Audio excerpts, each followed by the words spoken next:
Торыбай түрмеден қайтты. Үйіне әлі жеткен жоқ. 4 жыл темір торда отырды. Мынау 120 шақырым жолдың қайтарда Сібірден қайтқандай алыстап кеткенін қарасашы. Дүрс-дүрс соққан пойыз доңғалағы жүретінің дүрсіл сияқты оң қолын жаймен көкірегіне апарды. Бұл жүрек тұсы екі дүрсіл қосылып, тұла бойын бір рахат сезім бунап өтті. Үйде екі қатыны мен бір баласы қалды. Олар келе жатқанын білмейді. Тал-түстестерінен түсейін. Үстіне киген қап-қара тұтқын костюмінің қалтасына қылмыс бабы жазулы. Мұныкі қоғам мүлкіне қол салған үшін деген 176 бап. Көрсін, білсін, біріншіге барып, сан үйреніп жүрген Тұрлыбек санап көсін қаздай тізілген 3 санды. Миығы тартты. Ол да жігіт болып қалған шығар. Қалғанын қайдам, біздің ауыл мен ауданда қоғам мүлкіне қол сұқпайтын адам жоқ. Социализм қаншалықты кемелденсе де, адам ақыл ой шарықтап өссе де, қиыннан қиылып кеп, дайын асқа тік қасық болатындар көбейіп барады. Болмай жатса, иіп әкеп болдырады. Бас есепші Торлыбай да орынбасарының тұрақсыздығынан тұтқынға түсті. Жыл қорытындысындағы есеп беруде екеуі де құтылды. Бұл тұтқындалып түрмеге айдалды. Өйткені орақ пен балға бейнеленген дөңгелек мөр басылған құжаттың бәрінде бадырайып қол тұр. Анау болса жұмыстан кетіп, еріксіз 1 жыл алды. Табанының бірі жоқ, су жұқпас еді. Бірігіп асап, тағы біреудің обалына қалып жүрген шығар. Не болса о болсын, ол да адамзат қой. Ол бәрін жиып қойып, бір тамшы сідігі Тұрлыбекті көргенше асықты. Вокзалдан айдары қып-қызыл көкареку деп шақырып тұрған қораз кәмпит сатып алды. Екі қатынына түкте жоқ. Тоқалдың қолына шай орамал ұстатсаң көпсінбейді, бәйбіше дәметпейді. Не шықса да тоқалдан шығады. Мен курорттан келе жатқан жоқпын. Кімсің? Торыбай болып, Қырымға талай бардым. Сонда әкелдім әтірдің неше түрін. Бәйбіше кантерлі, тоқал қолтығым терлейді деп, иіс су сеппесе жүре алмайды. Бір үйдің бунтары, сауатты Торыбайдың езуіне күлкі үйірілді. Зырғып келген пойыз доңғалағы көне бекеттің қан тамырындай тарылған қара рельсіне табан тигізіп тоқтады. Асыққан бетте темір текпешектен ырғып түсіп тізіліп тұрған таксидің шопырына, Қалмахан көшесіне, деді де тура қарап. Анау қара киімнің суық бейнесінен сескеніп қалды да, айтсаңыз болды, деп есікті тарс жапты. Топ-томпақ москвич суылдап ала жөнелді. Әп-сәтте қыстақ шетіндегі күмбезі шипырмен көмкерілген, қақпасы көкпен сырланған, сыртында ешкімде жоқ пошта жәшігіне дейін ілінген өз үйінің дарбазасын қақты. 4 бұрышты пошта жәшігіне көзін тазалап қалай берді. 4 жыл отырғанда қарлығаш қанатындай хаттарым осы жәшікке түсіп, осы жәшіктің құшағында жатты ғой деп, бір сырлы сезім өне бойын сыбызғы әуендей сипап өтті. Дарбаза есігін даңғыр еткізіп бір қолапайсыздау қол ашты. Құдай біледі, осы бәтестің қол дей бергенде, қарсы алдында қиылған қасын қағып, тоқалы таң қалып тұрды. О, төке, қайдан жүрсіз? Деді де сауалының қолайсыз екенін сезіп, кеп қалдыңыз ба деп сөзін өзгертті. Келмей қайда барамыз? Тұрлыбек қайда? Сабақта. Бар, алып кел. Қазір жеңешеме айтайын. Бәтес күндесін жеңеше дейді. Торлыбай тоқалын емес, 16 жасынан бірге түтін түтеткен бәйбішесімен тұла бойын баласын сағынып, шым-шым етіп түскен бір тамшы сідігін сағынып келіп тұр. Сен өзің алып кел, деп аллара бір қарағанда қап-қара киінген адамның сұсынан сескеніп, сол күйі ытқып көшеге шығып жаяу аяңға салды. Тұрғанды көрмесем, неге асықтым бұл үйге? Сол үшін ғой, бір шаңырақта екі түтін түтетіп отырғаным. Торлыбай енді бәйбішесін көргенше жүрек аузына тығылды. Әлгінде 120 шақырым жол үстінде де бұлай өрекмеп еді. Сол сәт зәулім үйдің есігі шалқасынан ашылып, сом денелі қара ел аңырып тұрып қалды. Өмірі салулы төсек, серппелі сезім үстінде де әйел затына еркін бермеген еркек бала күннен берген серігі иығына басын қойып, маңдайынан иіскеп өзіне тартылды. Ол серт тұрып көзін жұмды. Жуынып шайынып, киіміңді ауыстыр. Біреу-міреу естіп, сәлем беруге келіп қарал. Бәтес Тұранға кетті ме? Бұл үндемеді. Қап-қара киімді лақтырып тастап, бәйбішесі құман шүмегінен ытықта құйған салқын сумен рахаттана жуынып, тап-таза гүлді сүлгімен сүртінді. Оймыш гүлі бар майдай жұмсақ сүлгіні ұстап тұрып, түрменің хлораңқыған бұжыр-бұжыр 4 қарыс шөберегінің иісі мұрнына келді. Сүртініп жатқанда Күлпаш өзінен көзін алмады. Сол күйі, сол шаттығы, сол қимылы бәрі де үлгеріп тұр. Сексеуіл шоғын салған самауыр ысылдап қайнап демде дастархан басына қонжиды. Торыбай кесені еріне тигізді. 4 жылдан бері самауыр шайын ұрттамаған ерін сіркіреген жаңбырдай жыбыр ете қалды. Артық сөзге жоқ, қасықтай қатты еркек еріннің жыбырлағанына таң қалды. Әлде 4 жыл қалайы күретешесінің жылымшы шайын ішкенде ерні бір жұмсақтықты тілеп тұрма. Бәйбішесіне көз астымен қарады. Баяғы беспенің сабасындай көнтерлі қалпы, кең пішілген әйел заты осындай-ақ болар деп көңілін демдеді.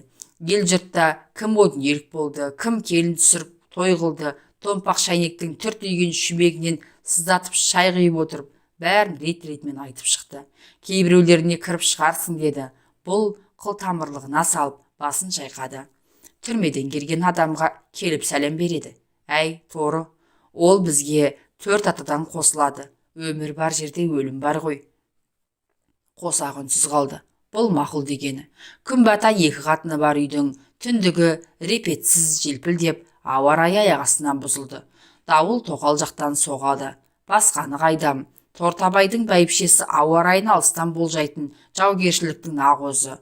Ол қыстың қамын жаз ойлап қымтана білетін көреген. Бір Торыбай үшін бәріне көнді. Қыздай қосылған қосағының қойнына тоқал салып беріп, сен тәуір жігітсің, артыңда атбайларың қалсын. Менен үміт жоқ. 40-шы жылдардағы белуардан кешкен мұздай су біздің жатырымызға қатқан мұз болып жабысты. Ол енді жібімейді. Сөзімді тыңда, деді шын сөйлеп. Бұл көнді. Ағайын жинап үлкендердің мәмілесін тыңдап, батасын алған жоқ. 17 жасымда соғысқа барып аман келдім. Сонда колхоз бастық ағайындарын көрсетіп, масақ теретін бала керек деп басқармамен бірдей мені де алып қалмай ма? Тізімнің ең басына қойыпты. Ұрдым ондай ағайынды деп, өз ағайынын менсінбей айтқанын істеп, бір күнде байдан қайтқан бәтесті үйіне кіргізіп алды. Бұл оның қиылған қасына емес, жатырына қызықты. Тұрлыбекті туғасын тоқал, қайнаған қазанның буымен кернейден шыққан көгала түтінге дейін мен мәтіби болам деп қиғылық салды. Шаң-шың көбейген тұста бәйбіше, мен тұранды бауырма басып бөлек шығайын деп еді. Ешқайда кетпейсің, көзіңді бақырайтып қойып, сені кісіге телмірте алмаймын деп тістенді. Әйтеуір тұранның сабағына кесірі тимесе болғанда, шаң-шың көрмей өскен баланың миы таза жетіледі дегенім ғой, деді сөзінен жаңылмай.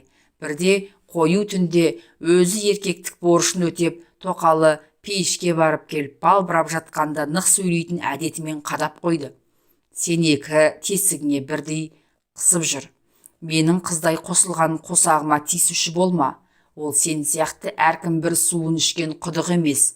Ол құдықты сайманымды сайлап, қайламды ауыртып өзім қазғамын. Есіне өткені елес беріп, екіншіден де кетіп, үшіншіден барқадан табам деп келген тоқал тырп ете алмай тыншыды. Бірақ кейде мен саған одан гөр жақынмын дегендей, шәйкесеге бәйбішенің саусағы тиіп кете жаздаса дыздықтап, иіп созылып жатады. Кесе шіркінінде оттай ыстық, ұрттамас бұрын ұсынған саусаққа көз қиығыңды салмай тұра алмайсың. Оның ар жағында көлдей болып дөңгеленген көңіл жатыр. Көңіл ынтықса, еркек солы едіреңдеп, кең жерге симай кетеді екен. Суы мөлдір сиқырлы көлге қалай малтынғанын білмейде қалады екен. Сөйтіп жүргенде екеуара бір еркек сотталып кетті. 4 жыл тоқалдың асыраушысы да, бас жібін тартып ұстар ақыл аманы да кең пішілген Күлпаш болды. Жас неменісі нәпсісі қысып жүрме деп сырттай бақылап та қояды. сауаты жоқ әйелдің құмары қансын деп жылына бір болатын свидание серуенге өз апарып арызын жазып түрменің сықсиған есігінен құрт майын арқалатып кіргізіп жібереді. 15 күн бойына қаладағы сіңлісінің үйінде күтіп жатып, қайтара қол қойып алып кетеді. Осындайыңды ұмытсам, менің қай жерім еркек деп, соңғы кесе шайын сарқып ішіп, алақанымен кесенің бетін басқанда, арқасына ілген ши барқыт сөмкесі иығын артқа тартып 7 жасар бала кіріп келді де өң жүзі өзінен аумай қалған бөтен адамға сұқтана қарап табалдырықта тұрып қалды. 3 жасында қасынан кеткен әкесі, ол да мұражайдағы бейнедей сілейіп қалды. Өзімнің көшірмем, нағыз өзім, сотталсам сотталайын, өзімді өзім көріп тұрмын ғой. Орнынан ұшып тұрып көтеріліп алып, маңдайынан иіскеді. Сол сәт иығы бүлк-бүлк етіп күлпаш еңкілдеп қоя берді. Бәтес болса дір-дір етіп, саған не жоқ дегендей, қабағына иір-шиыр сызық пайда болды. Осының бәрі менің арқам деп, тоқмейіл көңілінің түкпірінде бір ыза тепсініп қояды. Баланы тізесіне отырғызып, бәйбішесіне қарап, тағы бір кесе, деді. Бәтес бір кезде анау-мынауын арап, тор сеткіге салып алып, Төреке, мен моншаға түсіп келейін, деп қиылып тұрып, күйеуінен рұқсат сұрады. Ымырт деген бір алағай-дапылағай шақ. Күн кетіп, түнге орын берер, апақ-сапақта бәйбішемен тоқал бірге түтін түтеткен шаңырақтың уығы сықырлап, бір сайтанның басы қылтияды. Бұлқан-талқан болып бастайтын жас тоқал, қою түнде тортабай еркек қазымырлана салып серттен таяды. Ұрғашының бойынан бір селкеулік іздеп тұратын әдеті. Ұры ұрлағанына ымырт жабыла кіріссе, тән құмарлық буған төмен еркек бұлтаңдап жүріп, бұл шақта ынтызар көңілінің бір ұршығын әйтеуір көрсетіп қалады. Бәтес моншаға барып келгесін тоқалына салып, түртінтектеп жүріп, үй шаруасының бәрін жапырып істеп тастады. Ымырт жабылысымен шашын тарап, қыстақтағы ең тәуір әтірді қолтығына сеуіп, төсек қамына әзірленгенмен 4 жылда әрең келген күйеуі мойын бұрмай бәйбішесінің қойнына жатты. Мұның ең жаманы бір үйде қарама-қарсы есікте күбір сөйлесіп, ара күдік үнсіз қалып, сосын әңгіме көрігінің қайта қызғаны. Бәйбішесі, күтіп жүр ғой, барсайшы, деп еді. Ертең барам, 4 жыл күтсе, бір күнді қосып алар, деді. Әнтектей шытынап, Тұрлыбекті қасына алып, кекілін тарқатып жатты. Есеп шығару маған оңай, қазақ тілінен қиналам, деп еді, мырс ете қалды. Қанында бар ғой, қазақ тілі қайда қашады дейсің, өз есебіңді білсең болды, деп қараңғыда езу тартты. Бала ұйықтағасын еркектік мәнерге салып, қорпаңдай бастап еді. Төре, әуре болма, менің арығым тартылған, күшіңді ертеңге сақта, деп бәйбішесінің қармақпен ілген баяу үні естілді. 4 жыл күш жинамай ерігіп жүрді ғой дейсің бе? Еркек қараңғыда шырт ете қалды. Онан да тыныш жатып әңгімелесейік, деді бәйбішесі басу айтып. Осы 5 жылдықта кім күріштен қанша центнер өнім алды, артық өнімге кім ілігіп, кім ілікпей қалды, орден медалды кім тақты, мамандығы мұғалім, тек бір Торбай деп үйде отырып қалған әйел бәрін бұра тартпай баян етті. 4 жылғы газет журналды бір күнде оқығандай болған ері болса, өзі жұмыс іздеп жүріп, істі болып кеткен райпаркомның кім екенін біліп, кім кеткесін тіс жарып сұрамады. Ат аунаған жерде түк қалады деп, өзі қызмет істеген жердегі жемқорлыққа бұл заманда белең алған кеселге ешкімнің тыйым сала алмаған білет. Өйткені бар пәле жоғарыдан. Жоғарыда отырып жеп қойғандардың басына күн туғанда құсығына төмендегілер былғанады. Өзімен бірге қалтасына 176 бапты тіккендердің көбі осындайлар. Олар тамақты бөле ішіп, 100 грамм тартып алып, қуырдақ иіскеп, тойға келгендей сылаңдап жүреді. Жоғары жуынбай төменге иіс кетпейді. Ол үшін қоғамға бір кір сабынды қалың тас монша бекітіп қою керек. Мұндай рахат ұйқыны ешқашан көрмеген шығар. Көзі ілініп бәйбішесінің қасында ұйықтады.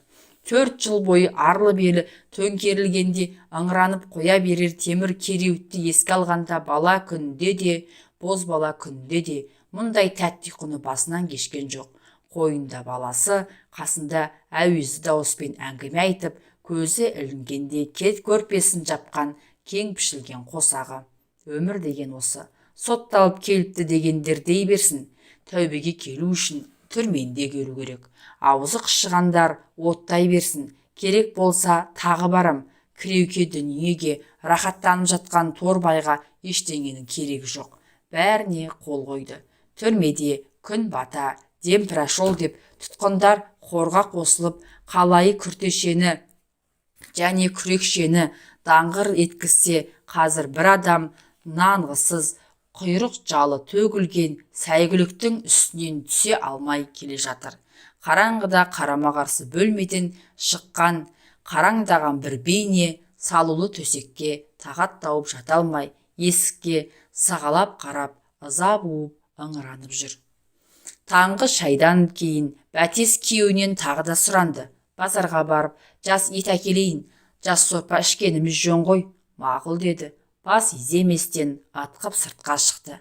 Дарбазаның ашық қалған есігінен оқтаудай тіп-тік әйелдің арқасы көрініп бара жатты. Қайтсын енді, деп оның қимыл қозғалысын бәйбіше құп алды.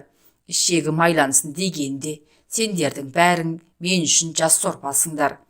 Мынау менің қоңыр қозым, деп санынан жаңылыспай, қара әріптен аяғы тайғақтай берген 7 жасар баласына қарады. Бар, сабағыңа бар. Бала үйіне келген бөтен адам туған әкесіне бойы үйрене бастады.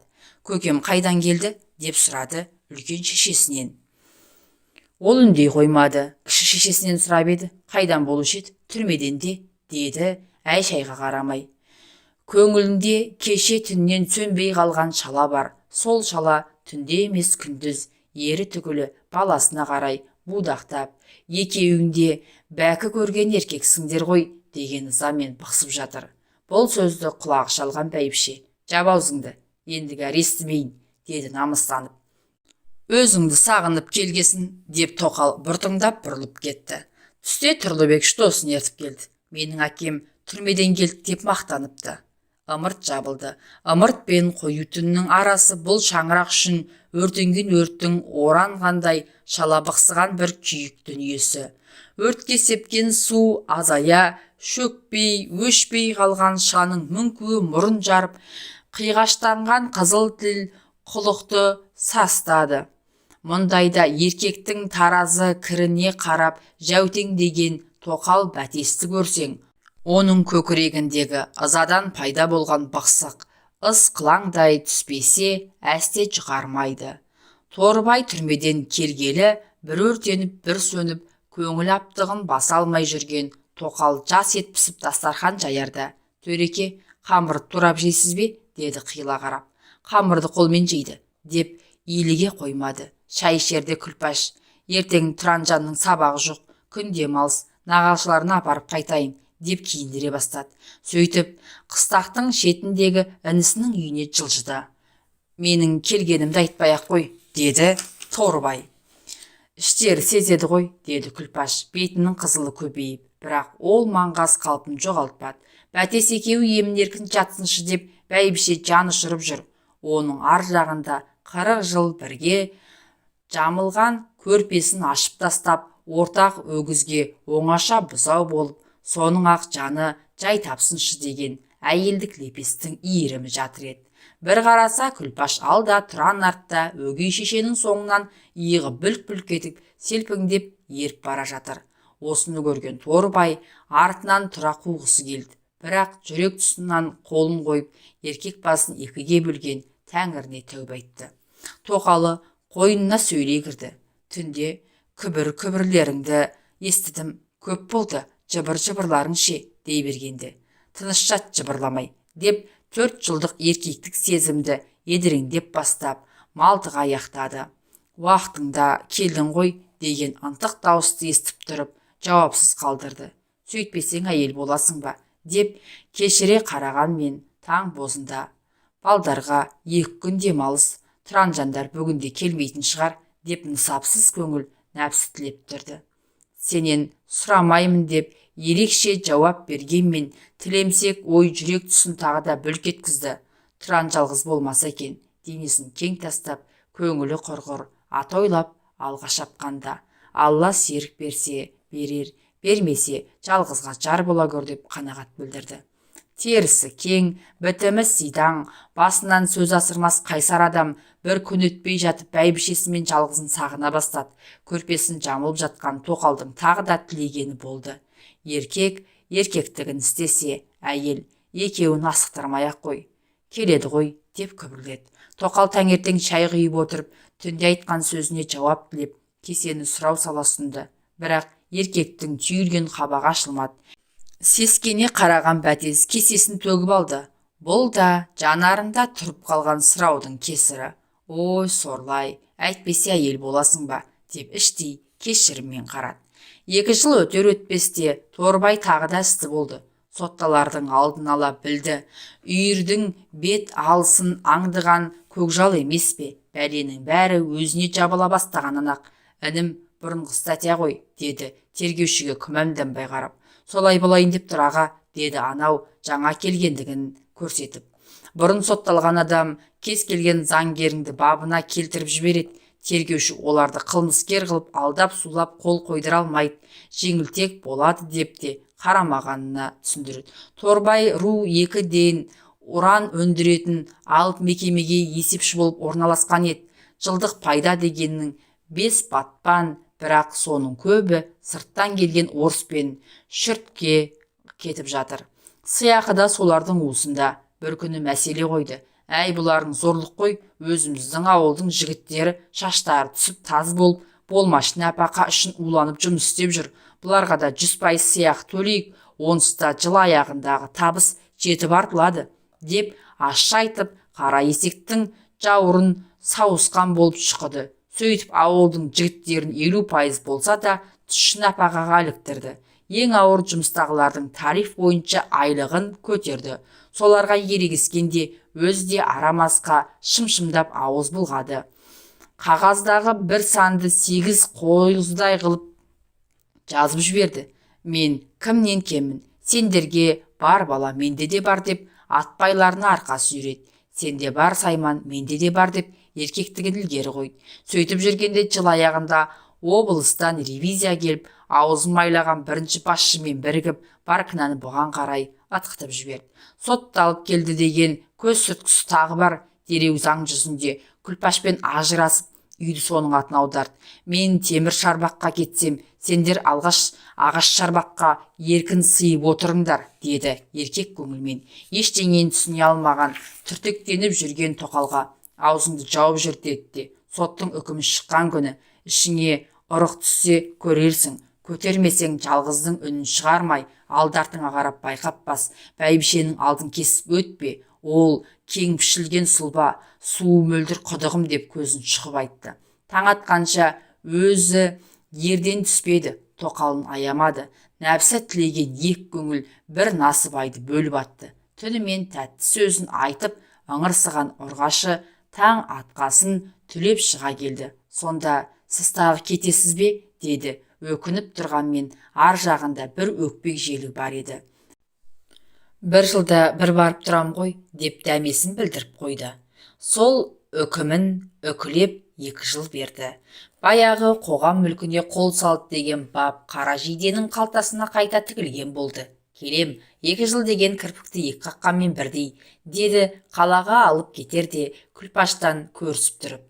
Тұранды ерте келіпті. Баласы айтқан бір сөз жанына түрпідей тұрды. Әкең тағы да сотталды ма, депті достары. Мұны айтқан дос болып жүрген аудандық газеті редакторының ұлы. Демек, оның үйінде сөз болған. Баласының аузында қалған сол сөздің сарқындысы. Қалаға көшсеңдер, маған бір табан жақын жүресіңдер. Үйді сатпай кіші беріп қойыңдар. Өлсем өз үйімнен шығам, деді секунд санап тұрып. Күлпаш бәріне көнді. Қалаға көшерді көрші қолаң шығарып салама деп еді. Біреу бой көрсетпеді. Ағайын болса бір емес 2 рет сотталған еркектің түтініне қарап қақалып қылардай мұржасынан аулақ жүрді. Жүк артқан мәшине орнынан қозғалғанда көңілі жарым бәйбіше көз жасын сығып алды. Бәтес болса қаладағы әтір сататын дүкенге қалай орналасқанын кездескен жұртқа қызықтап айтып, қараң-құраңды аузына қаратты. Мәшине орнынан қозғалғанда шығарып салуға келген үш достарының бірі Тұрлыбекке: «Сен енді городской болдың ғой», деді. Оны айтқанда аудандық газет редакторының баласы еді. «Келіп тұрыңдар, пока», деп Тұрлыбекке қол бұлғады.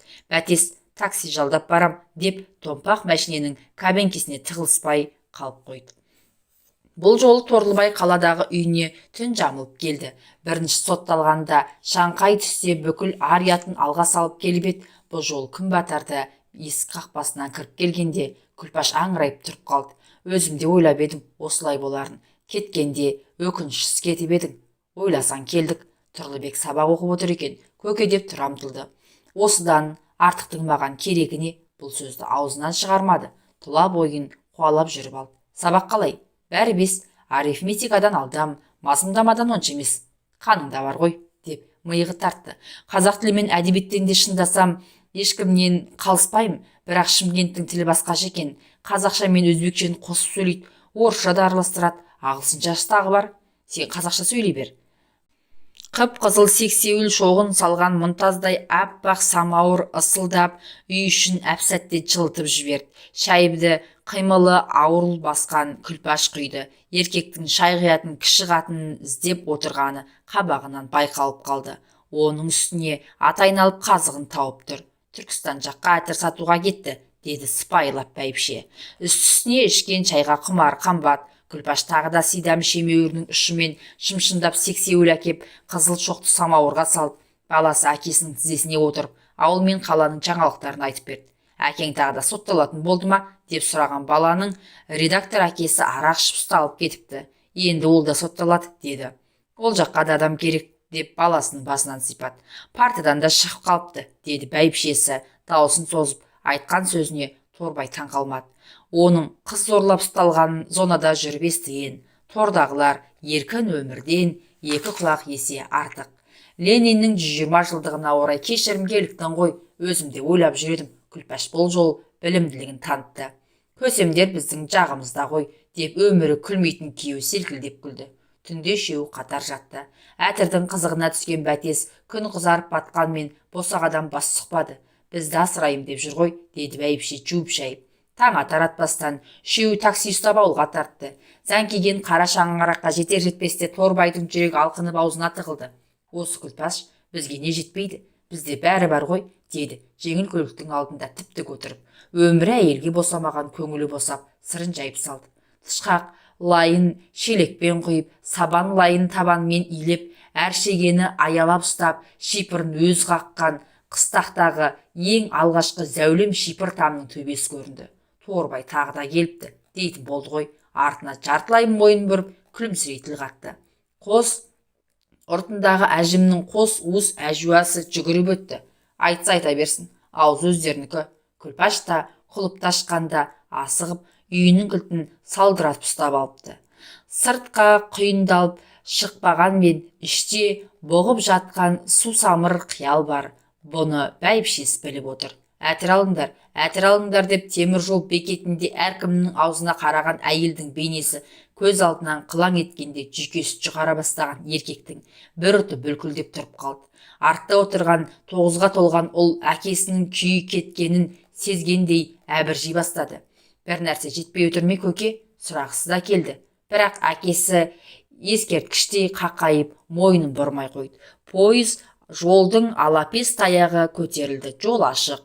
Көше бойына ауданның атын шығарған соғыс және еңбек ардагерлерінің суреті ілініпті. Әкесіне ұқсап тұрған үлкейтілген суреттің тұсынан өте бергенде Тұрлыбек айқайлап жіберді. «Көке, мынау сен бе?» «Мен». «Сонда сен соғысқа қатыстың ба?» «Қатыстым». «Мен қатыспаған шығар деп жүрсем?» Ұшып тұрып мойнынан құшақтай алды. «Сен болсаң болды, маған басқаның керегі жоқ. Шешең әтірін сатырып жүре берсін». Томпақ таксидің алдында отырған адамның жан дүниесі бір самал есті. Осы қатынақ осын өлтіретін шығар. Күлпаш үн-түнсіз отырып, күндесін сөккенмен еркектің жөні жығылмаса екен деп тағы да көнтерлігін алға тартты.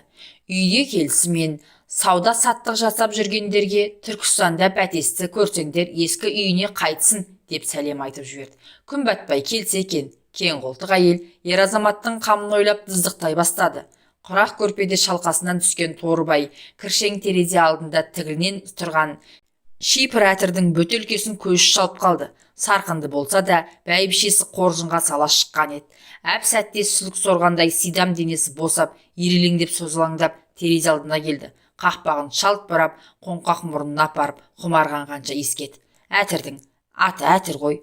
Табалдырықтан аттай берген Күлпәш еркектің қылығынан көз шалып қалып кері бұрылды.